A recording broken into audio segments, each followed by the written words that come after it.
Yo, what is up guys? Welcome to the video. I hope your day is going great. Mine is, and we have a really awesome video. Today we're talking about a lot of things. We're going to start off first with the Overwatch League. They dropped some news about Season 2, when signings will be available for specific teams, like expansion ones, when you're allowed to be a free agent, all that stuff. We're going to cover it all. And then lastly, we'll be taking a look at the Philadelphia Fusion versus Houston Outlaws set from earlier today. It was definitely an interesting set. Houston Outlaws, they came out on top. We're going to cover how they did it and what this impact has on the playoff race. And let's go ahead and hop into this, guys. So this is what the Overwatch League posted on their website today. So you want to build a new roster. As the playoff race heats up in Stage 4, coaches and players are focused on the task at hand. But behind the scenes, teams are already gearing up for the future. As soon as the inaugural season of Overwatch League wraps up at Barclays Center in late July, teams will need to prepare for the 2019 season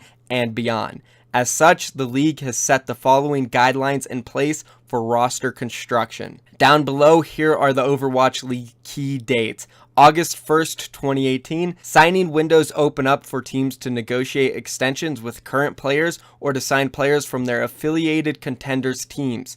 Teams may also begin making player trades. So this is awesome. August 1st, we will probably see some crazy trades go down, as well as contenders players getting picked up for Overwatch League teams. And this is actually really good for the contender scene. This gives the players in contenders a chance to get picked up before anybody else. And then also, as I mentioned, the trades will be insane. Moving on to September 9th, 2018, this is when the inaugural season agreements officially end. So any players not under contract become free agents. So if a player only signed for 1 year, which I can tell you guys, more than 50% of the players signed for only 1 year, they are going to be up for grabs, free agents. And from September 9th to October 7th, this is an exclusive window for Overwatch League expansion teams to sign free agents. So this means all the players' contracts that end on September 9th that are in the league already, this could mean Carpe, Surefour, anybody, they are going to be up for grabs. They can take any offers from new expansion teams, and other Overwatch League teams are not allowed to sign them. So we could see Fisher, Siegel, Prophet, any players signing to brand new expansion teams before they're allowed to go to any of the other existing ones.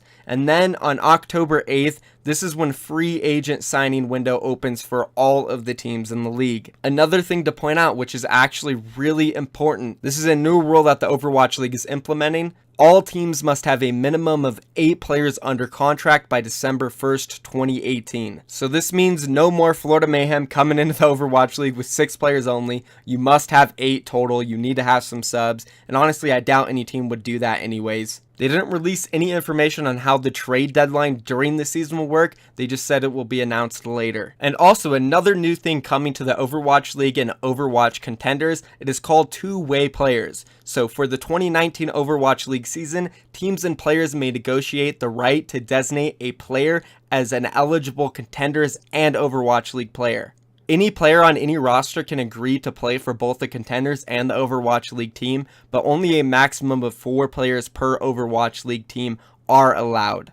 I think this is awesome. I'm so glad the Overwatch League added this in, because now you can give players who are sitting on the bench an actual opportunity to compete and develop their skills. So for somebody like Mendo Kusai on the Houston Outlaws, who saw absolutely 0 play, or IDDQD on the San Francisco Shock, also saw 0 play. Unlike in the first season, they were not allowed to play for anybody, no contenders teams, no Overwatch League teams. Now they will be eligible to compete on the contenders roster while still being signed under Overwatch League teams. That's an amazing addition to the rules from the Overwatch League, and that's pretty much all the updates, guys. Let me know down below what you guys think about all of this, and let's move on to the last thing. Let's talk about Philadelphia Fusion and Houston Outlaws. So this set was very interesting because Philadelphia Fusion, they came out firing on Blizzard World. Everybody on their team was playing great. Sado, Hotba, their coordination was next level, and they just wiped the Houston Outlaws out. Sado didn't even die on this map, guys. Then we moved on to Horizon Lunar Colony, and it was the same thing. Philadelphia Fusion was on defense. Houston Outlaws, they couldn't get anything done. Carpe was getting all the picks. Houston was just staggered for like 2 to 3 minutes straight. But then finally, Raucus and Coolmat, they got a huge EMP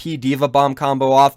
And this just instilled life into the Houston Outlaws. Linkser after this specifically started popping off. They snowballed the second point, and then on defense, they held it down. Jake, phenomenal play on the Junkrat. He did his thing that we used to see during stage 1 where he sat up top on the rafters and nobody could deal with him, raining hell from above with those Junkrat mines and grenades. And they had a strong hold against Philadelphia Fusion. And it's not like Philadelphia Fusion didn't have a chance to take this point though. They capped first point immediately and they had a huge snowball opportunity going on to the second point. Carpe had a Graviton, but they just ended up getting picked constantly. And then eventually when Carpe used the Graviton, he launched a horrible one up on the rafters. It was just a complete mess. And this was the turning point of the series. Houston Outlaws, they caught fire. Momentum was on their side. We moved on to Lijiang Tower, and it was still a close map, though. Philadelphia Fusion did go up 99-0 on that very first round, Night Market. But Houston Outlaws, they bounced back. Carpe, he actually missed some really crucial shots on Linkser. And as I said, Linkser caught fire on Horizon Lunar Colony,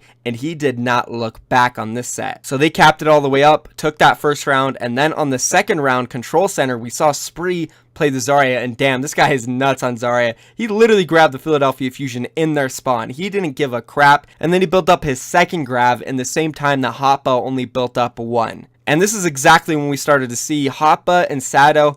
Honestly, I don't know if it's the best thing to be running these two over Poco and Fraggy. Maybe in the first couple weeks of stage 4, they looked really good, but after they started facing some adversity and tough competition, they really have been slacking off. And I think at this point, especially in a Reinhardt meta, Fraggy and Poco might be the options. Also to point out, EQ hasn't been performing as well as he did in like stages 2 and 3. I don't know if that has to do with the communication, having Hotba and Sado in there, two Korean natives, possibly not the best English, and it could be hard for him to communicate with them. I don't know. But I do think Fraggy and Poco at this point might be a better option for these guys, because honestly, it's been the Carpe show. Right now, Philadelphia Fusion will only go as far as Carpe will take them, and not an inch further. Which is funny, because Houston Outlaws so far for the stage, at least most of the time, has usually been how far can Linkser take them. But today, they had a lot of players contributing. Muma was great. Coolmat was amazing. This might have been one of his best sets ever. When he needed to show up, he absolutely did. The whole roster looked great, and Houston Outlaws ended up taking Lijiang Tower, going up 2-1 in the set. Something interesting to point out, Spree played fair for the very first time. Also, Jake played Torbjorn on Blizzard World, so just some interesting things there. Then we moved on to Gibraltar, and it was just a stomp. Again, it was how far can Philadelphia Fusion get carried by Carpe. He's the LeBron James of this team. He had some moments here on Gibraltar, but that was it. Oh, and Boombox, what a horrible map and series he played overall. I don't know what this guy's doing with his Transcendence. Whoa. I don't know if he's choking, the pressure's getting to him. All they have to do is win one set and they move on to the playoffs, and he just has one of the worst matches I've ever seen in my life. I just don't understand why he's pressing Q at certain times. There was situations where Houston Outlaws would commit to a fight using like 6 ults, all of them, and 4 or 5 people are dead. Literally his whole team is down, and the guy presses Q. Why? I am so confused about some of those ults. What the hell, Boombox? What the hell? So many problems with the Philadelphia Fusion in this set. And I'm not saying that to take anything away from the Houston Outlaws. Overall, they played great, as I said. Just Philly, they look horrible on Gibraltar. They couldn't cap first. They got steamrolled on defense. And Houston Outlaws, they took the set 3-1. This was a huge win for the Houston Outlaws. They needed it to stay alive for the playoff race. Now looking at the standings, they're currently 22-17, tied with Seoul Dynasty, and only 1 match behind the Philadelphia Fusion. If the Houston Outlaws can manage to beat the New York Excelsior tomorrow, there is a chance they can jump over Philadelphia Fusion if Philly loses to Lund Spitfire. Which both of these are very possible, because New York Excelsior, they literally just threw the hardest game possible against Boston Uprising today. And I know I've been saying in the past that, sure, they're not trying that hard, but they're still trying somewhat. But as the season goes on, it really does look like they just don't give a crap at all. And that kind of surprises me. And this raises a huge question for their match against Houston tomorrow. Are they going to throw this one too? Because if they do, that means a lot. And I don't know if they're going to try against Houston Outlaws.